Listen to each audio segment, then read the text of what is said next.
Assalamualaikum warahmatullahi wabarakatuh. Salam Bapak dan Ibu guru hebat. Saya Siska Mayasari, calon guru penggerak angkatan 11 dengan fasilitator Ibu Sri Rahayu dan pengajar praktik Ahmad Thorik Ganda akan menyampaikan ilustrasi diri sebagai pembelajaran sekaligus pembelajaran yang dapat menginternalisasi gagasan Ki Hajar Dewantara. Menurut Ki Hajar Dewantara, pendidikan adalah tempat persemaian benih-benih kebudayaan dalam masyarakat.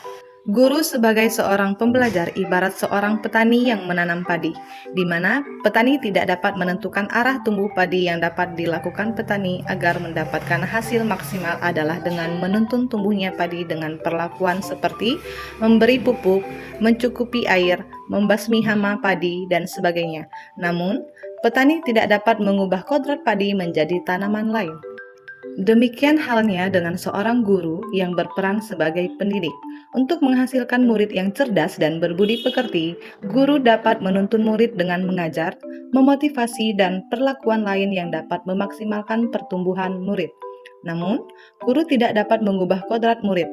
Dalam upaya menghasilkan murid yang cerdas dan berbudi pekerti, perlakuan yang dilakukan guru mencakup 3 asas pendidikan Ki Hajar Dewantara, yaitu Ing Ngarso Sang Tulodo, Ing Madio Mangun Karso, dan Tutwuri Handayani.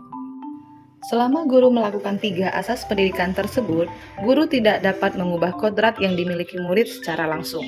Yang dapat dilakukan guru adalah menyamarkan kodrat yang kurang baik dan memperjelas kodrat baik pada diri murid. Intisari pemikiran Ki Hajar Dewantara tentang pendidikan, bahwa mencerdaskan kehidupan bangsa hanya mungkin diwujudkan dengan pendidikan yang memerdekakan dan membentuk karakter kemanusiaan yang cerdas dan beradab. Memerdekakan artinya bahwa pendidikan tidak boleh dimaknai sebagai paksaan. Dalam pengertian ini, berarti pendidikan hendaknya memberikan kebebasan kepada peserta didik untuk mengembangkan potensi-potensi yang dimilikinya menjadi kemampuan dan keahlian yang profesional. Seorang pendidik yang baik harus luas dan luas.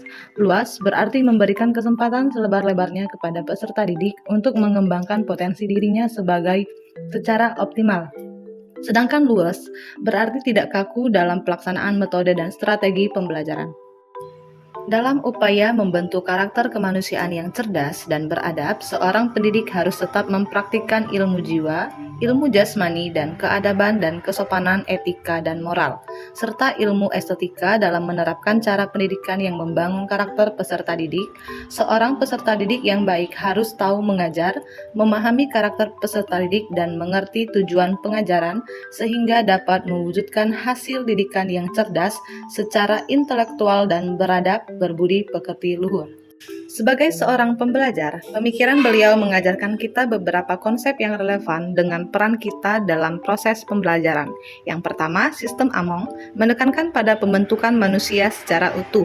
Yang kedua, kodrat alam dan kodrat zaman mengajarkan bahwa sifat dan bentuk manusia timbul karena pengaruh kodrat alam, sedangkan isi dan irama sangat terkait dengan zamannya dan pribadinya. Yang ketiga, Tripusat pendidikan, yaitu keluarga, sekolah, dan masyarakat. 3 elemen berperan penting dalam membentuk karakter dan pengetahuan anak. Yang keempat, berhamba pada anak.